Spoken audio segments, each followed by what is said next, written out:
मिर्च के बस का कोई ना, उसने गुण खत्म कर लिए। तो इसी प्रकार इस काल ने इनको एक के गुण युक्त कर दिया। अब ये क्या कहता है कि इन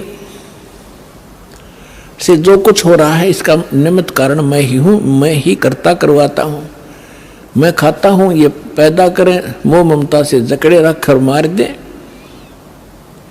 आगे देखो 13वें श्लोक में क्या कहा है, 7वें अध्याय का 13वां श्लोक।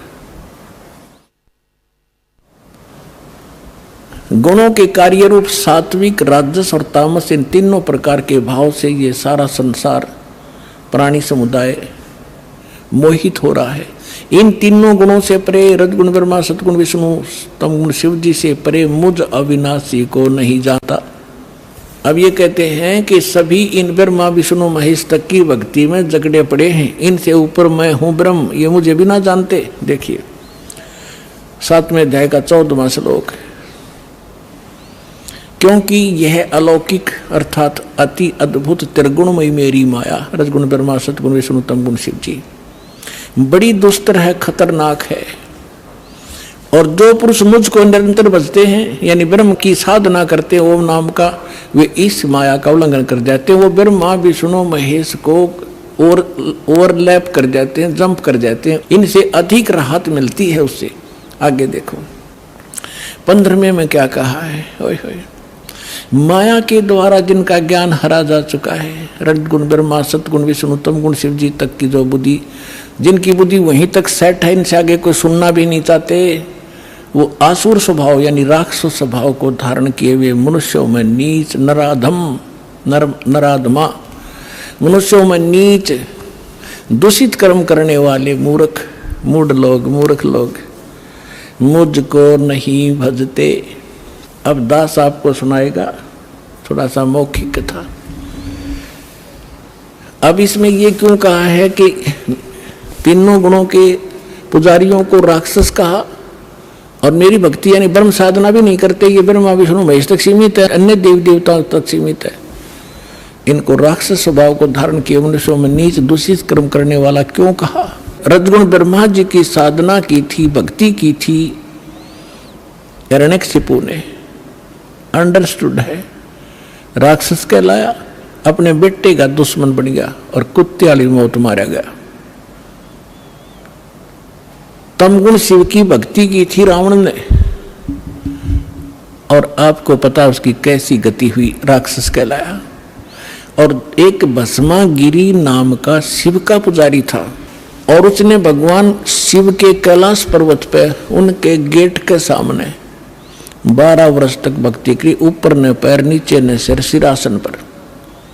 एक दिन पार्वती ने प्रार्थना की, आप तो महादेव हैं, समर्थ हैं, आपका पुजारी क्या मांगता है, दे दे इस बालक को। भगवान शिव ने कहा कि मांग भस्मागिरी, क्या मांगता है। भस्मागिरी ने कहा ऐसे नहीं, आप वचनबद्ध हो तब मांगू। भगवान शिव ने कहा कोई मांग ले, हो गया वचनबद्ध। तो उस भस्मागिरी ने कहा कि आप मुझे अपना भस्म कंडा दे दो। भगवान शिव के पास एक ऐसा कड़ा था जो हाथ में पैर के रखा करते, वो ऐसी सिद्धि युक्त कर रखा था कि जिसके सिर पर न्यू कर दे भस्म, वो मर जाता था, भस्म हो जाता था। और इस बात का ज्ञान था भस्मागिरी को। ये गिरी, पुरी, नागा, कनपाड़े नाथ, ये सारे के सारे 10 नामी ये शिव के पुजारी हैं, सन्यासी। तो भगवान शिव ने सोचा ले जंगल में रहता है, अपने बचाव के लिए राक्षसों से लेता होगा, निकाल कर दे दिया भोलेनाथ ने। अब जो ही भस्मागिरी के हाथ में भस्मकड़ा आ गया, उसी समय आंख बदल गया और हंसा न उठा का मार के, ले होले शंकर होशियार, तुझे मारूंगा, तुझे भस्म करूंगा और पार्वती को अपनी पत्नी बनाऊंगा। मैं इसी उद्देश्य से साधना कर रहा था। अपने आत्मा शंकर जी को मृत्युंजय, कालज्ञ, अविनाशी, सर्वेश्वर, सबका मालिक, अंतर्यामी, पता नहीं क्या क्या संज्ञा दिया करते। सूक्ष्म वेद में कहा है कि यदि ये इस अंतर्यामी थे, क्या उस दुष्ट के मन की नहीं जान सकते थे क्या बकवाद लेकर साधना कर रहा है। अविनाशी होते तो क्यों भाग लिए उसके आगे। आगे आगे भगवान और पीछे पीछे पुजारी, दोनों जहाँ 100 की स्पीड पे। अब परमात्मा ने इनकी रक्षा करते हैं मालिक आकर, जब ये हृदय से पुकारते हैं, आपत्ति में होते हैं, ये भी उसी के बच्चे। तो परमात्मा ने पार्वती रूप बनाया, भस्मागिरी और शंकर जी के बीच में खड़े हो गए और कहा संकेत से कि आ जाओ, यहाँ खड़े हो जाओ। अब भस्मागिरी ने सोचा भी बिल्कुल ठीक है, कड़ा मेरे पास है, शंकर जी तो रुका नहीं, अभी 100 किलोमीटर दूर है, मैं इतने 2 बात कर लेता हूँ। वो खड़ा हो गया। पार्वती बोली आजा, ठीक है, वो तो आएंगे नहीं अब आपके पास, आप मुझे कुछ डांस करके दिखाओ ताकि मैं प्रसन्न हूँ। तो वो कहने लगा मैं साधु संत तपस्वी आदमी, मेरे डांस नहीं आता। पार्वती बोली मैं सिखाऊंगा। भगवान बोले पार्वती रूप में कि चलो मैं सिखाता हूँ, इस हाथ को ऐसे कर, इस पैर ने ऐसे करो, ऐसे करो। जब ऊपर करवा लिया ना, जिस हाथ में कड़ा लिए रहा था, और कह दिया भस्म, रिमोट दबा दिया उसका, भस्मा गिरी, भस्म हो गया। उसके बाद वो भस्मा असुर कहलाया, भस्मा राक्षस। फिर कड़े को लेकर भगवान शिव का दिल डांटा। जब उसने राख देख ली ना शंकर भगवान ने इसकी भस्मासुर की, जब दिल की धड़कन, उसका पल्स रेट सेट होया था। ये तो इन 2 गुणों के पुजारियों की दशा दिखा दी, सुना दी। अब वैष्णो जी के पुजारियों की और कथा सुनाते। एक बार कुंभ का मेला भरा था हरिद्वार में। उस समय ये सभी गिरिपुरी जितने भी ये त्रिगुण उपासक हैं, अपने अपने ग्रुप में जाकर वहाँ इकट्ठे हो जाते हैं। पुरियों में पुरी, गिरियों में गिरी, नाथों में नाथ, ओगड़ों में अगड़, नागाओं में नागा, वैष्णो में वैष्णो। और जो नहाने का ये समय निर्धारित करते हैं, हर की पैड़ी के ऊपर भी लगी थी। इनका अपना बनाया बस है ये मनगढ़ंत कहानियाँ। फिर भी उस अनुसार वो उस नहाने के लिए सबसे पहले नागा पहुंच गए हर की पैड़ी के ऊपर। पीछे तागे वैष्णो जो विष्णु जी के उपासक सतोगुण के। अब उन्होंने कहा कि नागाओं तुम बाद में स्नान करना, हम सर्वश्रेष्ठ हैं, हम भगवान विष्णु के उपासक हैं और हम पहले स्नान करेंगे, हम प्रथम स्नान करेंगे। नागाओं ने कहा कि नहीं, हम सर्वश्रेष्ठ हैं, हम त्यागी और बैरागी हैं, हम वस्त्र तक नहीं रखते, हम सर्वश्रेष्ठ हैं, हम सबसे पहले स्नान करेंगे। वैष्णो साधुओं ने कहा कि तुम पशु की तरह नंगे फिरते हो, टट्टी के हाथ भी ना धोते, शर्ट फरडो राख लपेट रखी, तुम कहे कि शुद्ध हो, उत्तम हो, बाहर निकलो, हम प्रथम नहाएंगे। अब इतनी अकल थी लोगों में। गंगा का पानी मैला हुआ था, 2 मिनट पाछे नहा लेते, वो नहा ले जबकि बिजली गिरी थी वह, पर भी खत्म हुई थी 2 मिनट में। पर वो नहाना नूना भी भूल गए। भगवान की हर की पैड़ी में भी प्यार नहीं, भगवान का भी डर रहा नहीं, आपस में लड़न लग गए, कत्लेआम कर दिया। 25,000 वह त्रिगुण उपासक वह कट कर मर गए, कत्लेआम कर दिया। सूक्ष्म वेद में कहा है, तीर तुपक तलवार कटारी जमदड़ जोर बदावे हैं, हर पैड़ी हर हेत न जाने वहां जा तेग चलावे हैं, काटे शीस नहीं दिल करुणा ये जग में साधक वावे हैं, जो जन इनके दर्शन को जावे उनको भी नरक पठावे हैं। कहते हैं हर पैड़ी हर हेत न जाने, और वहां कर्द ठोके एक दूसरे ने कत्लेआम करें, और काटे शीस नहीं दिल करुणा, इनमें दया नहीं राक्षसों में। और ये जग में साधकवां में तुम इनको संत भी कहते हो, और इनका जो अनुयायी बनता है उनको भी ये पाठ पढ़ावे हैं, यानी उनको भी नरक में ठोक देते हैं। अपने आत्माओं, ये है श्रीमद् भगवद गीता जी का सार। अब गीता ज्ञानदाता ब्रह्म कहता है कि मेरी साधना 4 प्रकार की करते हैं, ये ब्रह्म कहता है। ब्रह्म की साधना भी 4 प्रकार की करते हैं, जिनमें अर्थार्थी, आर्थ, जिज्ञासु और ज्ञानी। अर्थार्थी तो जो धन लाभ के लिए कोई अनुष्ठान करता है तो वेद मंत्रों से ही करता, वो जय गणेश देवा माता धारी पार्वती ये इस तरह की आरती नहीं करता। वो व्यक्ति केवल वेदों के ही मंत्रों से अनुष्ठान करता है अपने धन लाभ के लिए, आर्त मानी संकट निवारण के लिए भी कोई साधना अनुष्ठान करता है, वेदों के मंत्रों से ही करता है। वो ब्रह्म, अपने आप को ब्रह्म का पुजारी कहता है, जो हवन हवन करते रहते हैं। और तीसरा जिज्ञासु, जिज्ञासु होता जो भगवान के लिए निकलता है, ज्ञान ग्रहण करता करता स्वयं वक्ता बन जाता है, वो भी अपना जीवन नाश कर लेता है। और चौथा बताया ज्ञानी। ज्ञानी उसको कहते हैं जिसको ये पता हुआ कि मनुष्य जीवन बार बार नहीं मिलेगा और मनुष्य जीवन का मूल उद्देश्य केवल आत्म कल्याण कराना है, और जन्म मृत्यु जब तक नहीं समाप्त होगी, जरा मरण का रोग नहीं कटेगा, तो कोई फायदा नहीं इस जीवन का। उनको ये भी ज्ञान हो जाता है कि पूर्ण मोक्ष इन देवी देवताओं की पूजा से नहीं होगा, वो ज्ञानी कहलाते हैं। वो परमेश्वर से, परम अक्षर ब्रह्म से, पूर्ण परमात्मा से ही संभव है, इतना उनको ज्ञान हो जाता है। लेकिन ये ज्ञान तो हो गया, लेकिन उस रोग का नाश की दवाई उनके पास थी नहीं। ये तो उनको पता लग गया कि देवताओं से मोक्ष नहीं होगा, लेकिन होगा पूर्ण ब्रह्म से। उन्होंने गलती से आप पे निष्कर्ष करके यजुर्वेद अध्याय नंबर 40 के मंत्र 15 में देख लिया, ओम कर्तु समर कलबे समर कर्तुम समर वायु अनिलम अथितम भस्मांतम शरीरम। जैसे गीता अध्याय नंबर 8 के श्लोक नंबर 13 में आपको दिखाया था, यही जो का तो वही मंत्र का सारांश है कि अंतिम सांस तक ओम नाम का जाप करते हुए जो शरीर छोड़कर जाता, उसका अमृतम, उस ओम से होने वाली जो परम गति है वो प्राप्त होती है। इसलिए ओम कर्तु समर, ओम नाम का जाप काम करते करते श्रवण करो, विशेष कसक के साथ श्रवण करो, और मनुष्य जीवन का मूल कर्तव्य जानकर ओम का श्रवण करो। ये तो है ओम की जानकारी। लेकिन कहते हैं गुरु बिन का हुन पाया ज्ञाना, जो तो था बुस छड़े मूड किसाना। गुरु बिन वेद पढ़े जो प्राणी, समझन सौर रहे अज्ञानी। 40वें अध्याय यजुर्वेद के 10वें मंत्र में कहा है कि कोई तो परमात्मा को संभवात कहता है। संभवात माने उत्पन्न होने वाला राम और कृष्ण रूप में, यानी अवतार धारता है। कोई कहता है वो असंभवात, वो कभी जन्म नहीं लेता, जन्मा है वो तो निराकार है। वो परमात्मा कैसा है उसकी जानकारी धीराणाम तत्वदर्शी संत बताते हैं, उनसे सुनो। वेद ज्ञानदाता भी वही है, गीता ज्ञानदाता भी वही है।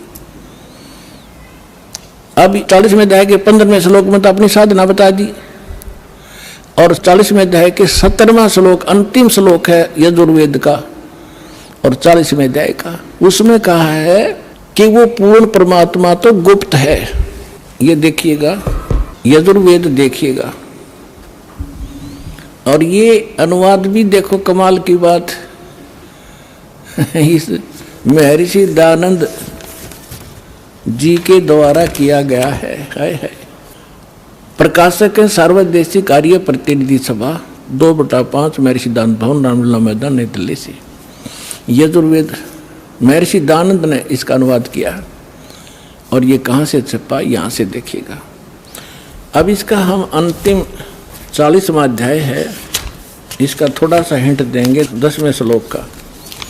ये 44वां अध्याय माने 40वां अध्याय यजुर्वेद का, और यहाँ देखिएगा 10वां मंत्र है इसका। इसमें लिखा है, हे मनुष्यों, जैसे हम लोग धीराणाम माने मेधावी योगी विद्वान यानी तत्वदर्शी संतों से जो वचन सुनते हैं, जो वे लोग हमारे प्रति विचक्षण माने विस्तार पूर्वक कहते हैं, वे लोग संभवात संयोग जन्य असंभवात उत्पन्न नहीं होने।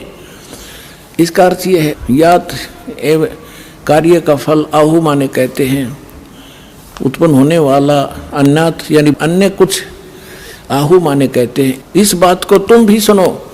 अब ये क्या बताना चाह रहा है, ये अनुवाद से न करना नहीं आया, क्योंकि तो अज्ञानी था कति 1 नंबर का, मैं ऋषि दयानंद को आया। इसका अर्थ है, वेद ज्ञानदाता कहता है कि कोई तो परमात्मा को संभवात कहता है, जन्म लेने वाला, और को असंभवात। देखो, असंभवात माने उत्पन्न नहीं होता, असंभवात जन्म लेने वाला, इसका अर्थ यह है। तो जो धीराणाम तत्वदर्शी संत जो बताते उनसे सुनो, इनसे नहीं, इनकी बात मत मानो। वो तत्वदर्शी संत बताएंगे परमात्मा कैसा है, वो जन्म लेता है या नहीं लेता है। आगे वेद ज्ञान दाता अपनी बताता है कि मेरा ओम नाम है। 15वां अध्याय, इसमें वायु अनिलम अमृतम अथिदम भस्मांतम शरीरम, भस्मांतम शरीरम। ओम करतो समर किलबे समर और करतुम समर।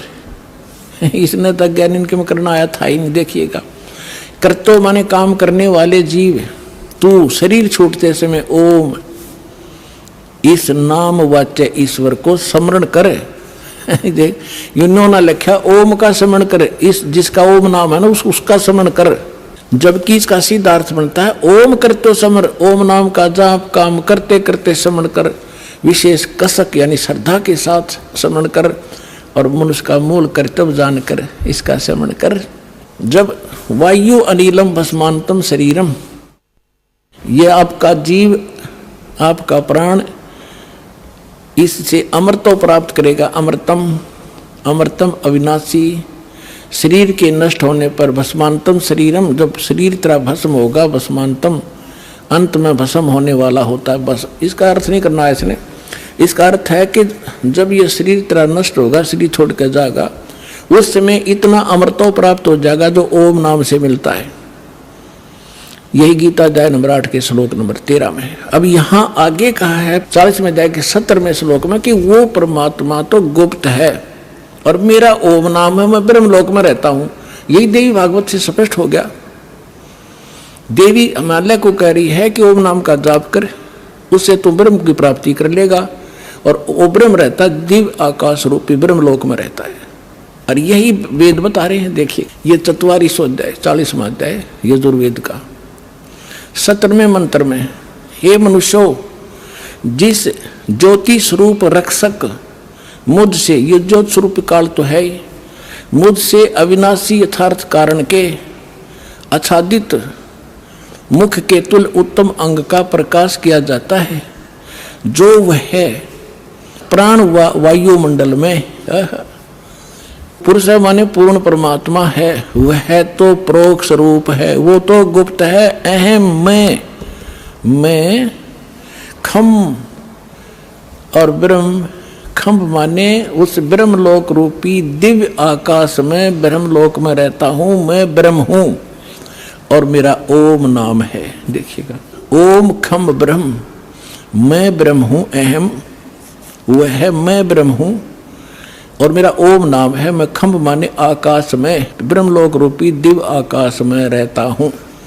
इसने तो अज्ञानी ने कुछ करना आया नहीं। अहम माने मैं आकाश के तुल्य व्यापक ब्रह्म, सबसे गुण क्रम और स्वरूप करके अधिक हूँ। इन्होंने कहा मैं ब्रह्म हूँ, ये कहना था। ओम, ओम सबका रक्षक जो उसका ओम, ऐसा नाम जानो। ओम लिखना था उसका, ओम मेरा ओम नाम है, उसका क्या था वो तो गुप्त बता दिया। अपना कह अहम माने मैं ब्रह्म हूँ और ब्रह्मलोक रूपी दिव्य आकाश में रहता हूँ। अब हो गया सिद्ध हो। अब क्या सिद्ध हो गया कि अब जो ज्ञानी आत्मा थे वह उनके वेद समझ में आए, उनकी यहाँ बुद्धि पर पत्थर पड़ गए कि गीता अध्याय नंबर 4 के श्लोक नंबर 32 और 34 में स्पष्ट कर दिया है कि इस ज्ञान से कोई अन्य ज्ञान है जो तत्व ज्ञान है, और वो उनको पाया नहीं। उन्होंने इसी को अंतिम मान लिया। ओम नाम का 40वें अध्याय के 15वें श्लोक से ये मंत्र ऋषियों ने मान लिया उस पूर्ण परमात्मा का जो परोक्ष है, गुप्त है। इनका समझ में नहीं आया। गुरु बिन वेद पढ़े जो प्राणी, समझो सौर रहे अज्ञानी। ये अज्ञानी थे। अब यहाँ गीता ज्ञान दाता जैसे इन अनाड़ियों से अज्ञानियों से पूछा जाता है, प्रश्न करते हैं मीडिया वाले के 7वें अध्याय के 18वें श्लोक में गीता ज्ञान दाता अपनी गति को अनुत्तम क्यों कहता है। यानी ओम नाम से जो परम गति होती है, ब्रह्म लोक प्राप्ति होती है, ब्रह्म लोक ये ब्रह्म का मंत्र है ओम नाम, तो कहते हैं इसको अनुत्तम क्यों कहा है। अन्यों कहें वो अनुत्तम का अर्थ बदल दिया ना अज्ञानियों ने। देखो गुड माने अच्छा, और बैड माने बुरा, और कोई बैड का अर्थ न के सबसे अच्छा बुद्धि भ्रष्ट व्यक्ति होता है वो।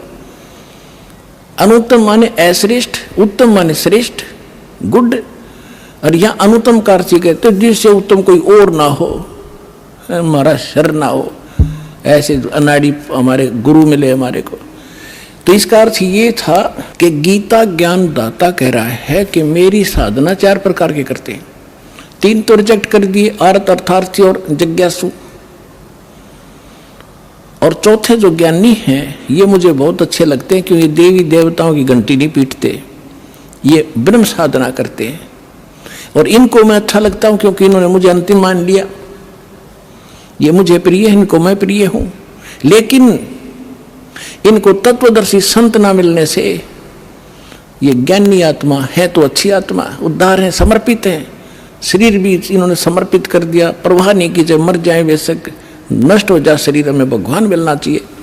लेकिन ये मेरे वाली अनुत्तम गति में ही श्रेष्ठ आश्रित रहे, इनको तत्वदर्शी संत नहीं मिले। अब आपके रूबरू करता है एक श्लोक देखिएगा, श्रीमद् भगवत गीता,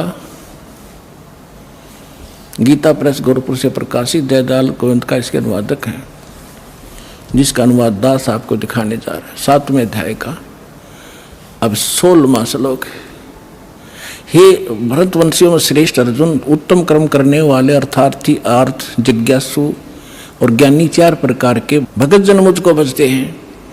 17वें में कहा कि उनमें नित्य मुझ में एक ही भाव से स्थित अनन्य प्रेम भक्ति, एक भक्ति, ज्ञानी भक्त ये होना चाहिए, अति उत्तम है, ये मुझे अच्छे लगते हैं क्योंकि मुझको तत्व से जानने वाले ज्ञानी को मैं अत्यंत प्रिय हूं और वह ज्ञानी मुझे प्रिय है। ठीक है।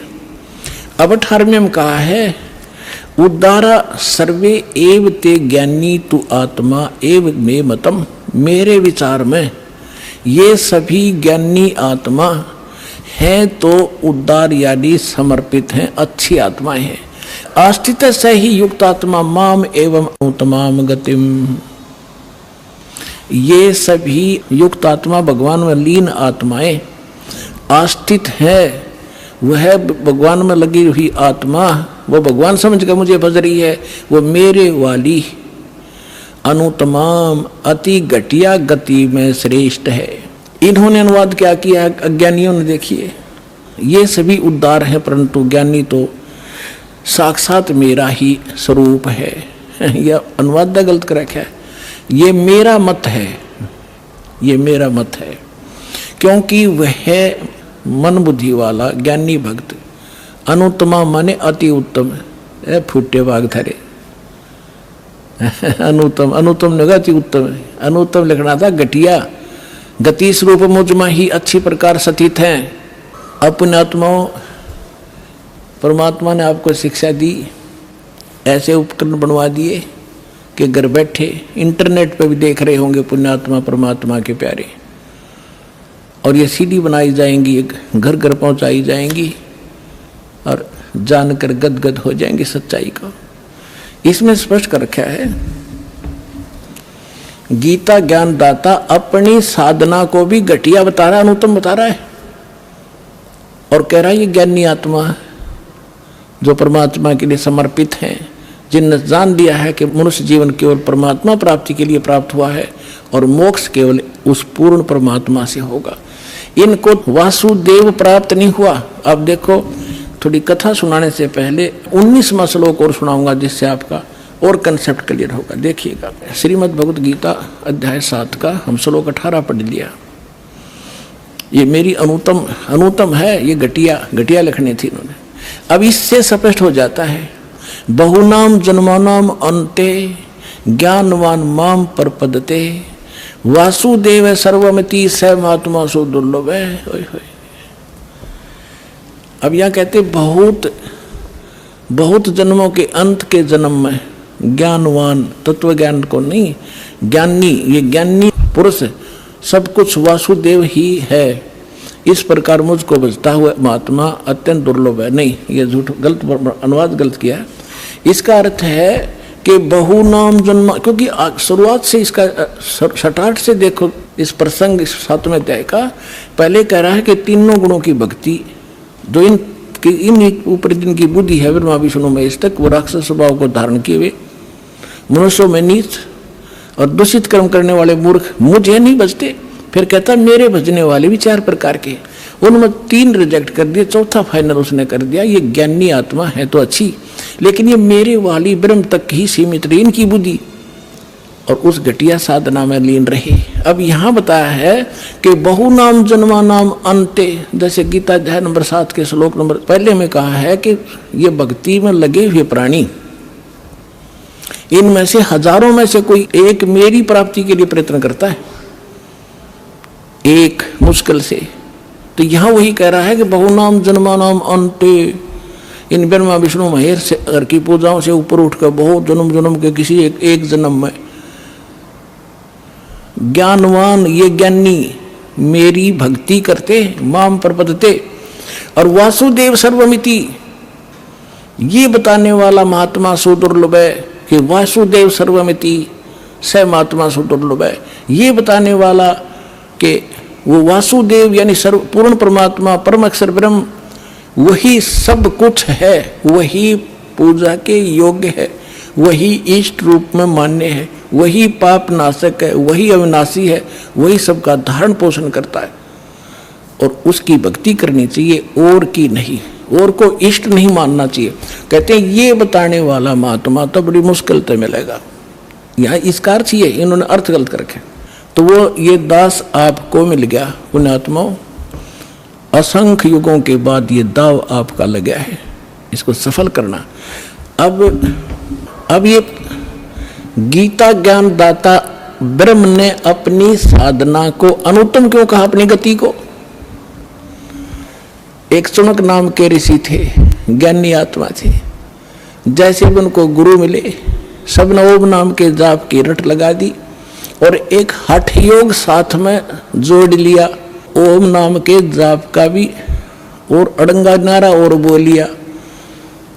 ये तप कहाँ से लाए, किसी भी सदग्रंथ में तप करने का आदेश नहीं, सदग्रंथ माने गीता और वेदों में, और ना ही सूक्ष्म वेद में तत्व ज्ञान में जो परमात्मा ने बोला।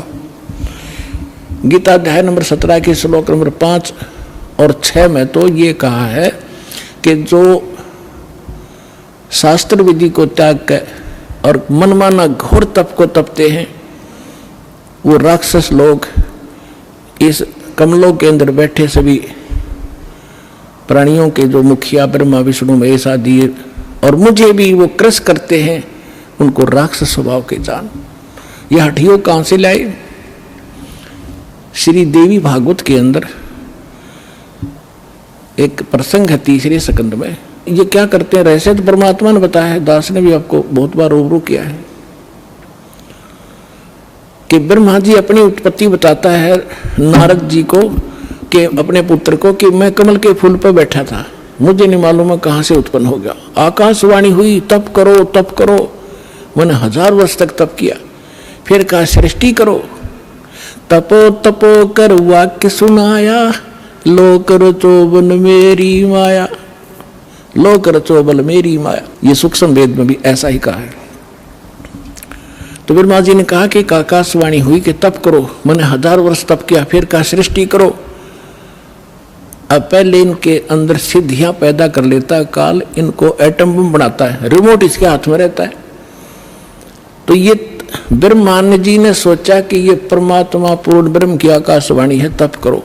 और बाद में उसको वेद मिले, वेदों में तप का प्रावधान नहीं है, तो इसने वो काल की अलग से वाणी जो थी वह भी साथ अपने अनुयायियों को, अपने वंशजों को, ब्राह्मणों को दे दी कि तप भी करो, ओम नाम का जाप करो। एक सुनक नाम का ऋषि था, उसने बहुत ज्ञानी आत्मा था, ब्रह्म पूजा काल का पुजारी था, काफी वर्षों तक ओम नाम का जाप किया, तप किया, हठ योग किया। अब इसे भगवान मिल नहीं सकता। गीता अध्याय नंबर 11 के श्लोक 47 और 48 में और गीता अध्याय नंबर 11 के श्लोक 32 में स्पष्ट कर दिया है कि मैं काल हूं और ये मेरा रूप है और सबको खाने के लिए आया हूँ अर्जुन, तू ना लड़ेगा तो भी मारूंगा। ये मेरा वास्तविक रूप है, मैं काल हूँ। तो जन्मोदय के 47-48 में कहा कि अर्जुन ये मेरा स्वरूप आज तक आपने तेरे पहले किसी ने नहीं देखा, और मेरे इस रूप की प्राप्ति यानी मेरी प्राप्ति, इसके दर्शन माने भगवान प्राप्ति, ना वेदों में वर्णित विधि से, ना तप से, ना जप से, ना किसी क्रिया से मैं कभी नहीं मिल सकता, कोई नहीं कर सकता। इति सिद्धम वेदों में वर्णित विधि से भगवान प्राप्ति नहीं है।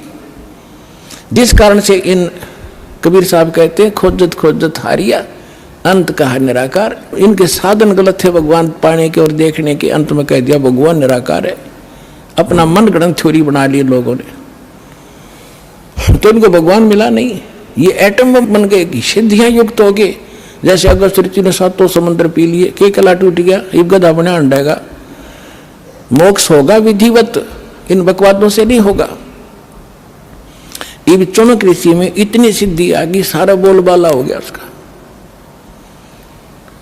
एक चक्रवर्ती राजा था, मानधाता।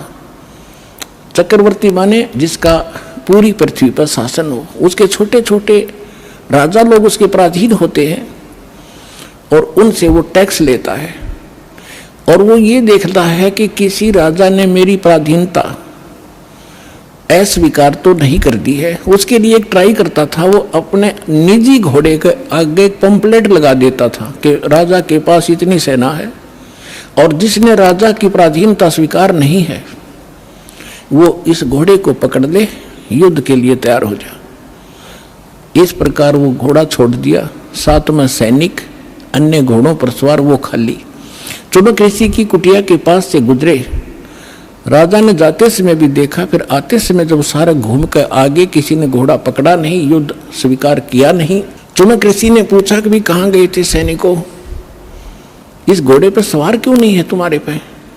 सैनिकों ने बताया कि ऋषि जी ये मानधाता चक्रवर्ती का राजा है, इसके पंपलेट पे लिखा हुआ है, इस पे कोई बैठ नहीं सकता।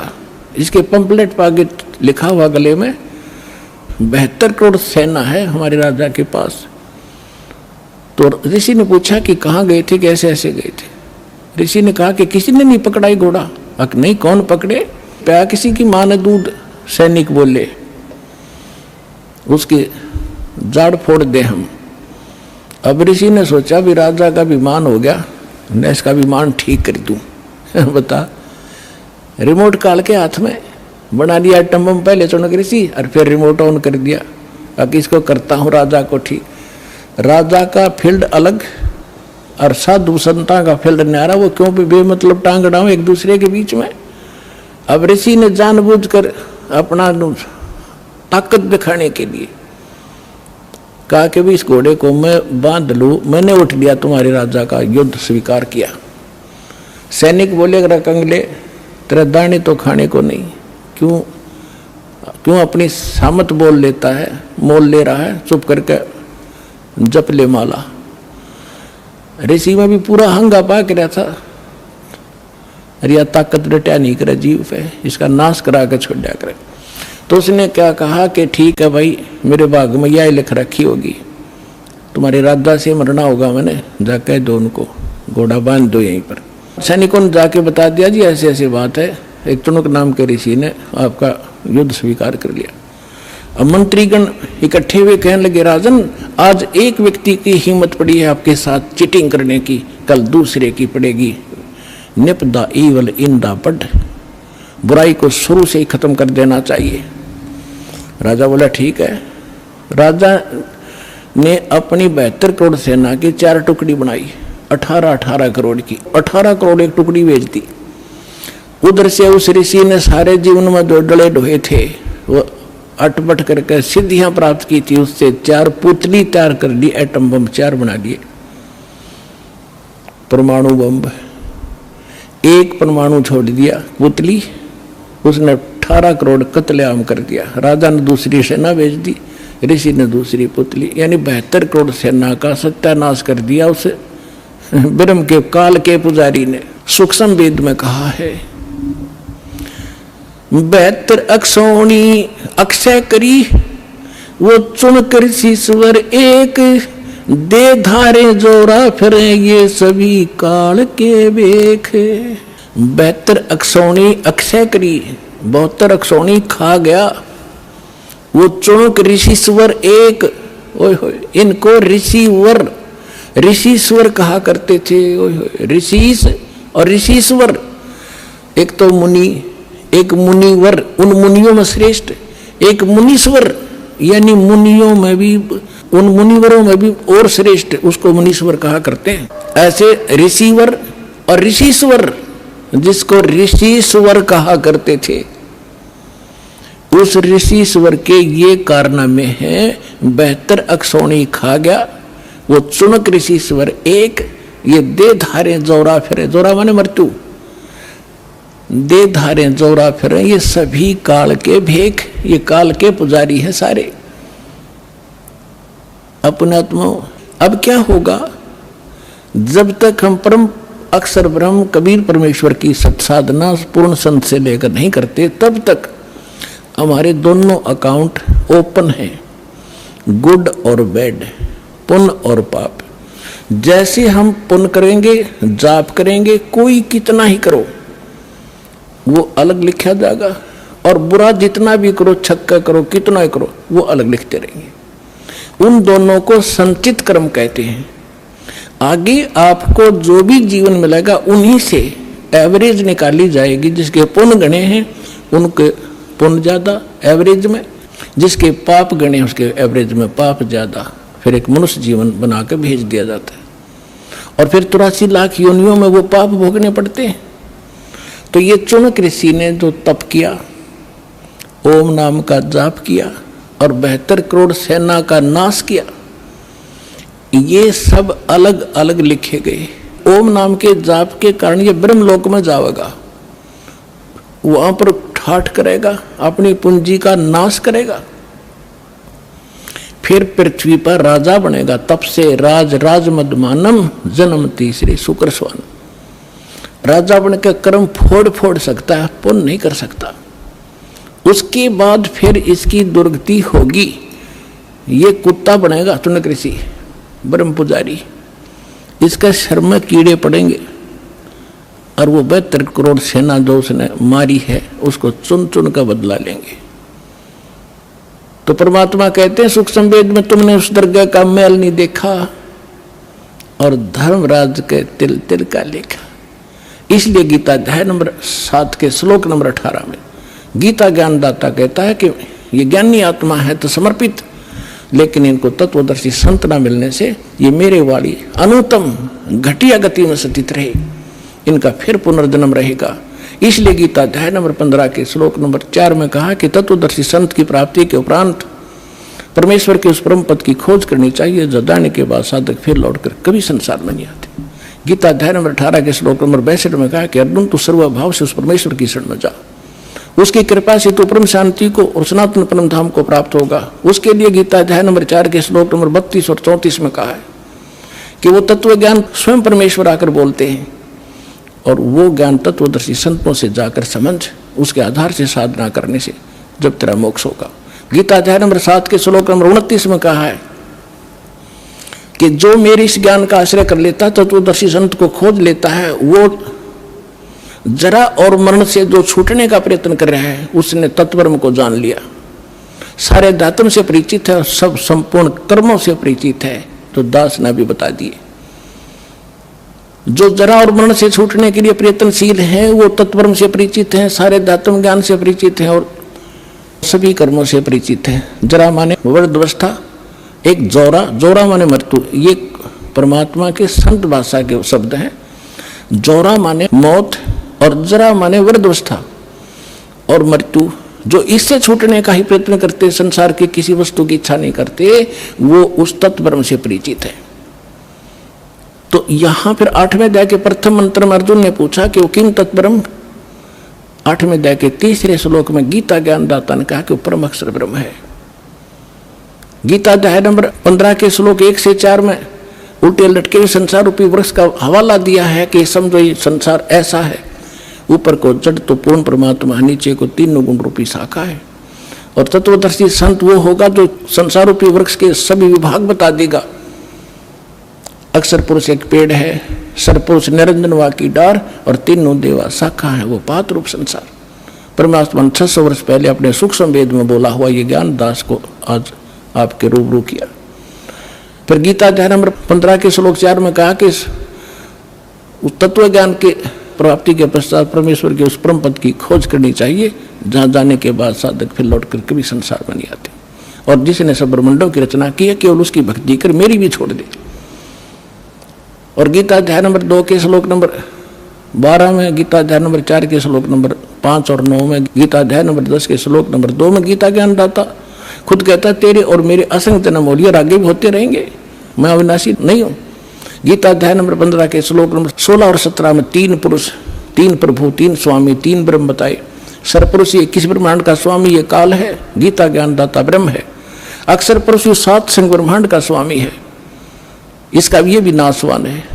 गीता अध्याय नंबर 15 के श्लोक 17 में कहा कि उत्तम पुरुष तो अन्य परमात्मा इति उदाहरत है। यह लोक तरह में अविषय विवृत्ति अवैश्वर है, इन दोनों से भी अन्य है। सरपुरुष और अक्षर पुरुष से जो श्रेष्ठ परमात्मा इन दोनों से अन्य है। और वही तीनों लोकों में प्रवेश करके यानी सबका धारण पोषण वो जड़ से होता है। तो संसार रूपी वृक्ष की जड़ वो पूर्ण परमात्मा है, उसी से सबका धारण पोषण होता है यहाँ पर। और वही वास्तव में अविनाशी है। यहाँ एक भ्रम पैदा होता है। 15वें अध्याय के 18वें श्लोक में लिखा है, ये गीता ज्ञानदाता कहता है कि मैं अपने अंतर्गत 21 ब्रह्मांड में जितने भी प्राणी हैं उन सबसे उत्तम हूँ, श्रेष्ठ हूँ।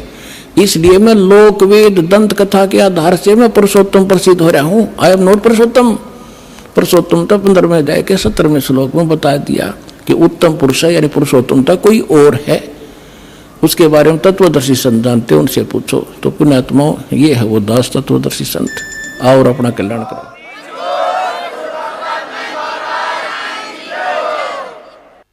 अब आपको कुछ भक्तों के अनुभव सुनाएंगे, प्रेम पूर्वक अनुभव सुनो।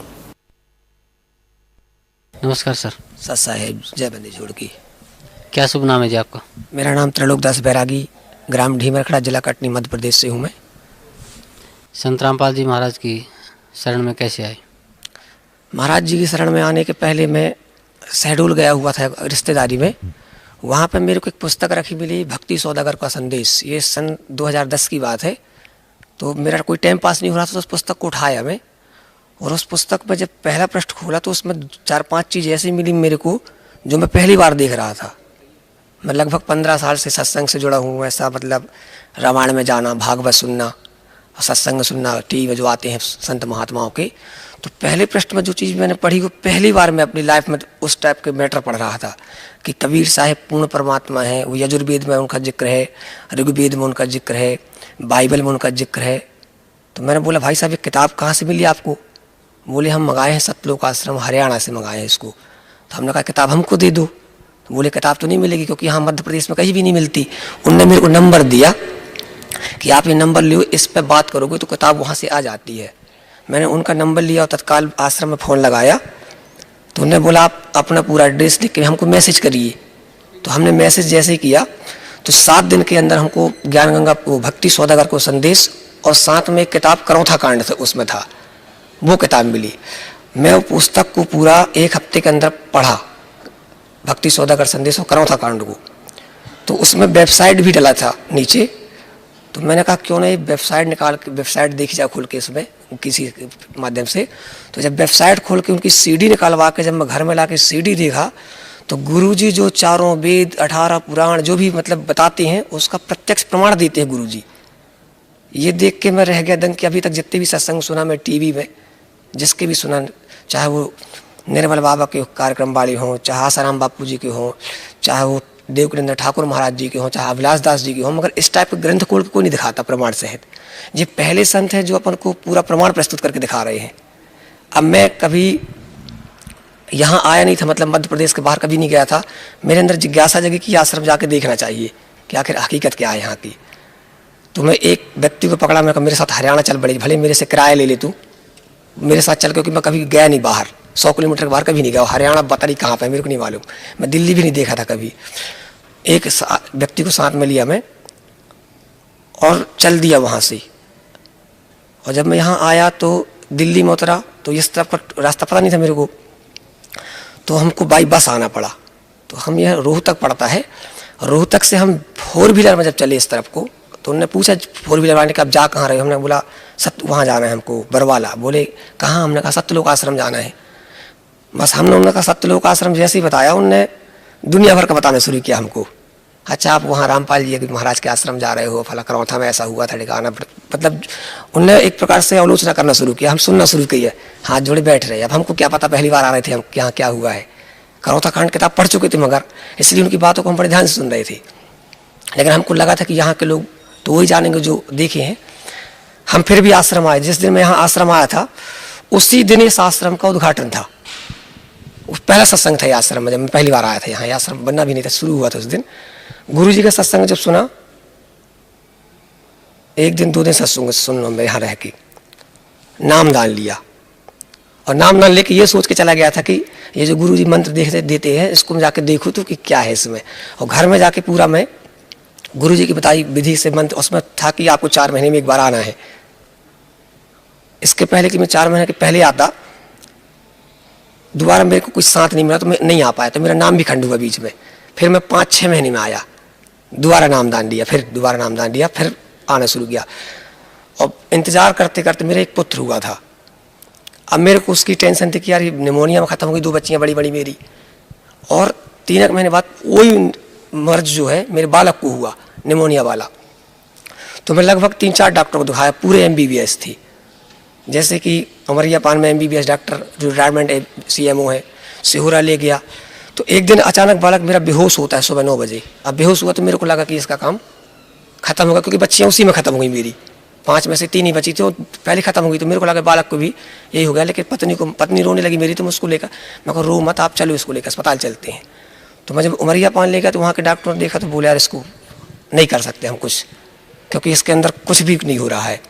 तो उन्होंने बोले काम करो, इसको सिहोरा दिखा लो किसी डॉक्टर, अच्छे डॉक्टर को। मैं सिहोरा लेके भगा उसको। अब जैसे उसको सिहोरा लेके गया मैं, तो वहाँ भी डॉक्टर पाठक करके, वो भी MBBS है। उन्होंने कहा बेटा ये मेरे बस की बात नहीं है, अगर इसको कोई ऑक्सीजन देने की कोशिश करे तो शायद कुछ हो सकता है, क्योंकि इसके अंदर कुछ भी नहीं है हमारे हिसाब से। मैं तत्काल 4 व्हीलर किया वहाँ से और जबलपुर भागा। भारत हॉस्पिटल बच्चों का वहाँ हॉस्पिटल है, और वहाँ भी दिल्ली के और बॉम्बे के डॉक्टर इलाज करते हैं, वहाँ उसकी मैडम भी है। मैं वहाँ ले गया तो उस डॉक्टर ने भी देखा बहुत देर तक, सुई गच्चू के उसे लगा के बोले इसमें तो कुछ भी नहीं हो रहा। कब कितनी टाइम से बेहोश है? हमने कहा सुबह 9 बजे से बेहोश है लगभग। तो वो पता नहीं क्या पति पत्नी बात की, दोनों डॉक्टर और मैडम, इसको भर्ती करें कि ना करें, इस टाइप से बात कर रहे थे वो। हमको लगता है हमारा बालक खत्म हो गया, इसलिए इस टाइप की बात कर रहे हैं। तो बोले एक काम कर सकते हो आप, 6 घंटे का हम आपको टाइम देते हैं, आप इंतजार कर सकते हो इस बालक का। रिक्स है इसमें, आप लेके भर्ती करोगे 6 घंटे के लिए? हमने कहा 12 घंटे के लिए भर्ती कर लो, मगर अगर कुछ आस रहा है तो हमारा एक ही बालक हुआ 5 बच्चियों के बाद। डॉक्टर ने सबको बुलाया, बोले इसको तत्काल ऑक्सीजन में चढ़ाओ और इसको वेंटिलेटर दो पूरा। और बोले भगत जी आप 6 घंटे इंतजार कर लो, इसके बाद आप जो करना हो करो। मैं उसको सुबह 9 बजे बेहोश हुआ था, लगभग 2 बजे के आसपास में जबलपुर पहुंचा था। 100 किलोमीटर दूर है मेरे गांव से।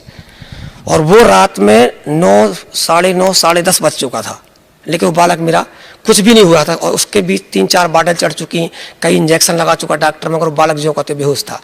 रात्रि में लगभग 10:30 के आसपास मेरे को मतलब ऐसा लगा कि अभी डॉक्टर आएगा सेकंड राउंड में, कहेगा 12 घंटा होने को आप इसको ले जाओ। तो मैं पलंग में बैठे बैठे मेरे को रोना आया। लेकिन संध्या, उस टाइम पे मैं संध्या आरती भी नहीं कर पा रहा था क्योंकि अस्पताल में था।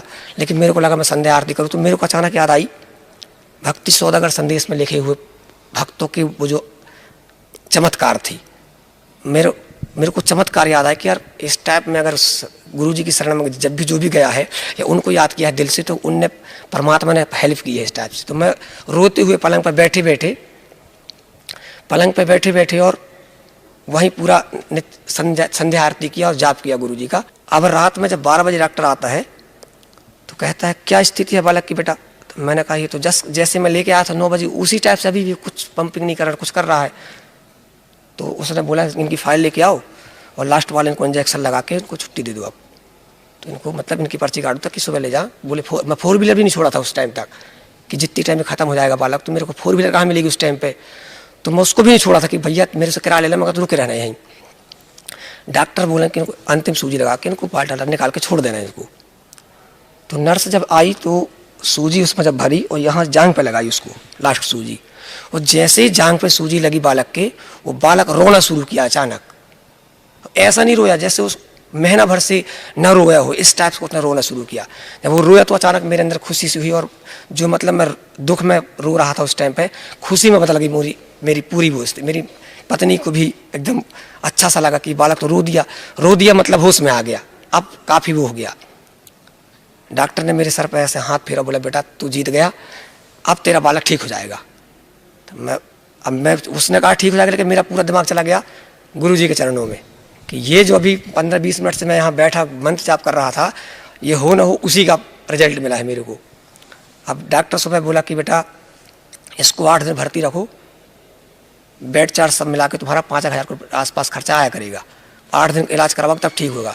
मैंने कहा महाराज जी मैं 5,000 रुपये देने के लायक नहीं हूँ, मैं गरीब आदमी हूँ, आप मेरे को छुट्टी दो। अब मैं समझ गया कि मेरा बालक ठीक कैसे हो गया। डॉक्टरी इलाज तो आपने किया 12 घंटा, 6 घंटे का टाइम भी दिया था आपने, ये 12 घंटे बाद अचानक होश में आया। मैं समझ रहा हूँ कि ऐसे कैसे ठीक हुआ। डॉक्टर छोड़ने को तैयार नहीं था और मैं ज़बरदस्ती पीछे पड़ मेरे को घर जाना है, क्योंकि उस टाइम पर मेरे को लग रहा था कितने टाइम में यहाँ से छूटूँ और सतलोक आश्रम वापस पहुँचूँ। डॉक्टर बोला हम छोड़ेंगे नहीं और आप ले जाओगे, आपकी रिक्स है। हमने कहा हमारी रिक्स, हम आपकी रिक्स मंजूर है हमको। उनने कागज़ में लिखवाया मेरे से पूरा कि ज़बरदस्ती अपने पुत्र को बाहर निकाल रहे हो आप 12 घंटे के अंदर अंदर, और अब भी होश में कुछ हो जाएगा तो हमारी कोई जवाबदारी नहीं होगी। मैंने पूरा कागज़ साइन किया, उससे बोला मेरे को कागज़ पूरे वापस चाहिए, आपने जो भर्ती वाले कागज़ जो भी किए थे आप अस्पताल वाली, वो भी मेरे पास वो कागज़ उपलब्ध है, गुरु जी को दिया भी मिला के में। ये तो हुआ कि जीवन दान जो पुत्र को मिला, ये मेरे लिए बहुत बड़ी बात थी। जो एक गुरु जी ने कहा कि सतगुरु चाहे सो करी, वो मेरे को रिजल्ट देखने को मिला। और मैं बालक को घर लेके आया। आज मेरा बालक अभी मेरे साथ आश्रम भी आता है, 3 साल का हो गया है। दोबारा उस टाइप को बीमार भी नहीं हुआ आज तक। यहाँ नामदान दिलवाने तत्काल लेके आया था मैं उसको ठीक होने के बाद, और बालक मेरा 3 साल का यहाँ आश्रम आता है, अभी आज भी मेरे साथ आया हुआ है आश्रम, पत्नी भी है मेरी मेरे साथ। ये तो हुआ। और भक्ति मार्ग में चलने से ऐसे ऐसे चमत्कार होते हैं। गुरु जी के कुछ नियम हैं जिनका कड़ाई से पालन करना है।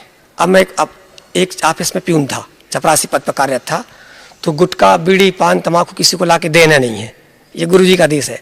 अब कोई भी प्रिंसिपल बुलाया जाकर पान लेके आओ, गुटखा लेके आओ, सिगरेट लेके आओ, तो मैं सर जी मैं थोड़ा दीक्षा ले चुका हूँ सतलोक आश्रम से, और ये सब चीज़ लाने के लिए मेरे को मना किया है गुरु जी। तो बोले तू ये करेगा नहीं तो नौकरी कैसे करेगा, तेरे को तो इसीलिए रखा गया है। मैं बोला मैं आपके हाथ जोड़ता हूँ, आप जो सेवा करवाओ चाहो करो, मेरे से गुटखा बीड़ी पान सिगरेट बस मत मंगाओ, क्योंकि ये गुरु जी का सख्त आदेश है कि करना भी पाप है और देना भी पाप है, तो आपको देना नहीं। ब्राह्मण समाज के थे मेरे प्रिंसिपल साहब, उनने इसको समझा। लेकिन जितने भी नए अधिकारी लोग आते थे बस वही पान लेके आओ, गुटखा लेके आओ, सिगरेट इस टाइप के मंगाते रहते थे। मैं इसमें थोड़ा मेरी भक्ति मार्ग में बाधा उत्पन्न हो रही थी बहुत। मैं मंगा देता था क्योंकि और भी 3 भक्त थे मेरी आपस में, तो उनसे हाथ जोड़ लेता, भगत जी आप कर दिया करो, मेरी भक्ति में ये बाधा ना पहुंचे बीड़ी सिगरेट पान भाभी। मेरे को सिर्फ भक्ति करते गुरु जी के 6 महीने हुए थे, और इसको झेल रहा था भाई 6 महीने। सतनाम मेरे को उस टाइम पर प्राप्त नहीं हो पाया था। गुरु जी ने ऐसी रजा बख्शी कि मैंने 27 जून को लिया था नामदान यहाँ से 2010 को, और 27 ही तारीख पड़ी मेरी। 27 जून को नामदान लिया था, 27 जून 2010 ही में संभाग से प्रमोशन की लिस्ट निकली, तो कटनी जिले से मेरा सिंगल प्रमोशन हुआ उस दिन, और मैं चपरासी से अचानक बाबू बना। जहां मेरे को 8,000 रुपये पेमेंट मिल रही थी, उसका बेसिक एकदम चेंज हुआ। और जो ये लेके पान लाना गुटखा लाना, इसमें जो बधा था मैं, परमात्मा ने ऐसी रजा बख्शी कि मैं अचानक चपरासी से बाबू बना, और वो मेरा प्रमोशन हायर सेकेंडरी मुरबारी में हुआ, क्लर्क के पद पर। आज मैं क्लर्क के पद पर कार्यरत हूँ हायर सेकेंडरी मुरबारी में, ये रजा बख्शी परमात्मा ने। तो टोटल उस जो आड़े भक्ति मार्ग में आड़े आ रहा था मेरे, ये गुटखा, इस सबसे अलग कर दिया परमात्मा ने। अचानक मैं एक दिन बैंक गया हुआ था, खाता खुलवाने नए प्रचार जी आए थे, उनको खाता खुलवाने के लिए बात कर रहा था। उन्होंने बोला बैरागी जी आप पैसा लेना पसंद करेंगे बैंक से? मैं को कई का पैसा? बोले लोन चाहिए आपको। मैंने कहा अचानक लोन के लिए क्यों पूछ रहा है मेरे से? अब मैं गरीब स्थिति का आदमी, परिवार पाल रहा था, छोटी सी पेमेंट 8,000 में सबको पाल रहा था। मेरा 10 आदमी का परिवार है, मेरे पिताजी नहीं है, माताजी नहीं है, कोई नहीं है, पूरा परिवार मैं चल रहा था। उसने अचानक मेरे से एक फार्म में साइन करवाया बैंक मैनेजर ने कि हमारे वो आया, इसमें आप साइन करो, हम आपको 1.5 लाख रुपये देंगे। तो मैं बोला पटा नहीं पाऊंगा। बोले कम से कम किस्त में देंगे आपको, 4 साल में पटा लोगे। मैं बोला ये भी कैसे? बोले कम पेमेंट है मेरी। बोला तुम फार्म भरो, बाकी हम तुम्हारी सस्ती किस्त बना देंगे। और उसने अचानक मेरे को 1.5 लाख रुपये दिया बैंक मैनेजर ने। और वो बैंक मैनेजर ने जब 1.5 लाख रुपये दिया, तो जहाँ मेरी साइकिल लाने की औकात नहीं थी, और मैंने अपनी ज़िंदगी में पहली बार 1.5 लाख देखे थे जो मेरे को बैंक से मिली। उस बैंक से मैंने पैसा ला के सबसे पहले मैं गुरुजी की एक तस्वीर बनवाया नेट से, क्योंकि मैं समझ गया कि सब गुरुजी कर रहे हैं, जो भी कर रहे हैं, जो अचानक बदलाव आ रहा है मेरी ज़िंदगी में, ये सब गुरुजी की देन है। अचानक एक तस्वीर बनवाया गुरुजी को, उसमें विराजमान कमान, इतनी बड़ी तस्वीर मैं भी बनवाया हूँ घर में, और उसको व्यवस्थित किया घर में, मढ़वाया पूरा उसको। और मैंने उसी पैसे से एक मोटरसाइकिल खरीदी, हीरो होंडा नई 55,000 की कैश में। और गाड़ी लेके सबसे पहले मैं दुकान गया और बोला इसमें लिखिए संत रामपाल जी महाराज की जय। गाड़ी में लिखवाया मैं संत रामपाल जी महाराज की जय, नीचे लिखा गुरु कृपा और सत साहिब लिखवाया गाड़ी में। और फिर वो गाड़ी लेके अपने घर आया मैं। बोला आज गुरुजी ने मेरे को वो चीज़ दी है जिसकी मैंने कल्पना नहीं की थी कि 6 महीने के अंदर मेरे साथ ये चमत्कार होगा। और ये तो होगा दूसरा। मैं आपको बताऊं, अभी 14 जून की बात, 14 जून को मैं संध्या आरती में बैठने वाला था, तो मैं बस जोत लेसने की तैयारी में था। अचानक मेरे को लगा कि बालक छत में है। जैसे गुरुजी ने ऐसा याद दिलाया कि बालक छत में हो, गिरने वाला है। तो मैं साले से बोला बालक कहाँ है यार अपना? बोले छत में है। मैं को छत से गिर जाएगा, उसको नीचे ले आओ। आभास सा दिलाया गुरुजी ने कि बालक छत में गिरने वाला है। तो मैं अपने साले से बोला, वो साला मेरा यहीं भी आया सत्संग में आज मेरे साथ। तो बोला जीजा कहाँ जाएगा छत में? वो साला तो बालक तो यहीं नीचे था। मैं को नहीं लगता छत में है वो। मेरा साला जैसे ही छत में गया, उसको पकड़ नहीं पाया बालक को मेरी, और बालक छत के नीचे चला गया अचानक। 16 फुट ऊंचा छत है वो, अचानक गिर गया छत से। न मैं छत में पहुंच पाया, न मेरा साला पहुंच पाया, बालक छत से गिर गया मेन रोड पे। अब मेरे को लगा बालक 16 फुट से गिरा, पक्का चला गया वो। हम 2 जन नीचे आए, जब उठा के उसको उठाए बालक को, तो बालक शून्य हो गया। तो उस टाइम पे मेरा ये वही बालक जिसके साथ अस्पताल में चमत्कार हुआ।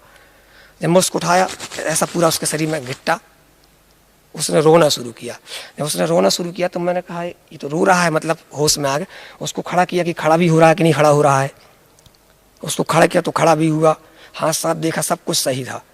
और 2 मिनट भी नहीं लगे बालक चुप हो गया, जैसे ऊपर से गिरा हो तो नीचे किसी ने उसको लोका हो जमीन में। एक भी खरोंच नहीं उस बालक की आज भी। नहीं तो इतना छत से गिरना, लोग हाथ पैर टूट जाते हैं, सर फूट जाता है, लेकिन मेरे बालक को खरोंच नहीं आई 16 फुट से गिरने के बावजूद भी। ये चमत्कार मेरे ससुराल के जितने भी देखे, बोले ऐसे कैसे हुआ? 16 फुट से बालक गिरा, उसको कहीं लगा भी ना। ऐसा तो नहीं कि ये न गिरा हो, मैं को ऊपर से सीधे सीधे आ गया, सीढ़ियाँ भी नहीं है। उस दिन मेरे जितने भी वहाँ 8-10 लोग बैठे थे, वो पूरे के पूरे भगत दूसरे सत्संग में यहाँ आए हैं आश्रम। मैंने बोला ये सब गुरुजी का चमत्कार हो रहा है, क्योंकि इस टाइप का बालक मैं 2 बार गाड़ी से गिरा, उसी गाड़ी से जो लिया हूँ। 2 बार गाड़ी निकालता हूँ तो मेरा गेट थोड़ा सा, तो मेरा ये हाथ लगा उसमें गेट में, तो मेरे हाथ से मोटरसाइकिल छूट गई और मैं गाड़ी सहज चला गया बाहर। न मेरे कहीं खरोंच आई शरीर में, न गाड़ी को कहीं खरोंच लगी। जैसे परमात्मा लोकता है, तो परमात्मा की शरण में रहने में मेरे को ये समझ में आया कि सतगुरु शरण में गए से आई टले बलाए। श्रद्धा भाव से गुरु के शरणों में लगे रहो, तो ये तो छोटे मोटे लाभ है। परमात्मा इतने बड़े बड़े लाभ देता है जिसकी अपन कल्पना भी नहीं किए रहती। और आज जो भी मैं सुखमय जीवन व्यतीत कर रहा हूँ, मेरी तनख्वाह उस टाइम पर जब मैं नामदान लेने आया था, मेरी पेमेंट 8,000 थी। आज मैं 17,500 पेमेंट परमात्मा की दया से 1 साल के अंदर पा रहा हूँ। 10वां हिस्सा गुरु को दान करने की बात आती है शास्त्रों में, तो मैं 10वां हिस्सा तो दान नहीं कर पा रहा था उस टाइम पर जब मैं परमात्मा की शरण में आया था। लेकिन गुरु जी प्रवचन में बोलते हैं कि जब आप घर से चलते हो तो जो भी रास्ते में खर्चा होता है वो भी भक्ति मार्ग में माना जाता है यहाँ आश्रम में, वो भी पुण्य के मात्र। तो मैं आज 4 आदमी को लेके आता हूँ, रिजर्वेशन से लेके आता हूँ, लगभग 4,000 रुपये खर्चा आता है मेरा 4 आदमी को लेने से। और मैं समझता हूँ गुरु के शरण में जो मेरी पेमेंट बढ़ी है, वो अगर 3 महीने में 4,000 रुपये गुरु के शरण में जा रहे हैं, तो वही मेरा 10वां हिस्सा जा रहा है। और मैं इसी प्रकार गुरु की भक्ति कर रहा हूँ। भगत समाज को क्या संदेश देना चाहते हैं आप? भगत समाज को मैं ये संदेश देना चाहता हूँ कि यथार्थ भक्ति मार्ग हमने सिर्फ सुना था, एक ब्रह्म द्वितीय नास्ति। हर प्रवचनकर्ता जब भी बताएगा एक ब्रह्म द्वितीय नास्ति, मगर उस राम की कहानी, कृष्ण की कहानी और भी जो देवी देवता है ब्रह्मा विष्णु महेश की सिर्फ कहानी सुनाते हैं। जैसे हम बचपन में दादी की कहानी, दादी माँ से कहानियाँ सुनते थे और वो सुला देती थी, इसी प्रकार रोचक वाणी, यथार्थ वाणी, 3 प्रकार की वाणियाँ होती हैं अपने शास्त्र में, रोचक वाणी, यथार्थ वाणी और भयानक वाणी। तो ये हाथ साथ देखने वाले भयानक वाणी बताते हैं, हाथ देख के तेरे साथ ये हो जाएगा, वो हो जाएगा, दुनिया का धन फन बता के डराते हैं, फिर तू ये पूजा करवाएगा तो ऐसा हो जाएगा, इससे हमारा धन लूटते हैं। रोचक वाणी प्रवचन करके, रोचक वाणी प्रस्तुत करके लोगों को लुभाते हैं, उससे उनका धन लूटते हैं। और जहाँ तक यथार्थ वाणी की बात है तो यथार्थ वाणी सिर्फ रामपाल जी महाराज के अलावा इस पृथ्वी में किसी संत के पास नहीं है। रोचक वाणी में लोग फंसे हुए हैं और भयानक वाणी फंसे हुए हैं। जहाँ तक यथार्थ वाणी का सवाल है तो यथार्थ वाणी इस पृथ्वी में संत रामपाल जी के अतिरिक्त किसी के शरण नहीं है। और जिसको यथार्थ वाणी चाहिए